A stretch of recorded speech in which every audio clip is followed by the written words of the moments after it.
This is autumn olive, one of the most prolific invasive species in eastern North America, and it's growing here along the edge of preserved farmland in central New Jersey. Years ago, the U.S. Department of Agriculture actually encouraged farmers to plant this species for use along riparian corridors and for use in hedgerows between their farm fields. This may have seemed like a good idea at the time due to the fast-growing and aggressive nature of autumn olive that could put down roots quickly to secure stream banks and form dense thickets in between fields. However, this quickly got out of hand due to the same aggressive nature that autumn olive was first planted for. It's escaped into our forests and has totally choked out and dominated forest understories of any native vegetation. Looking back on things like this, it's very easy to criticize the lack of ecological knowledge of our ancestors.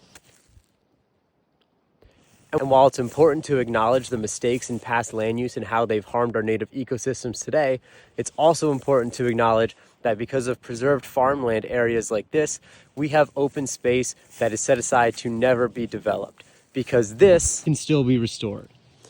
And one day, it's very likely that it will be.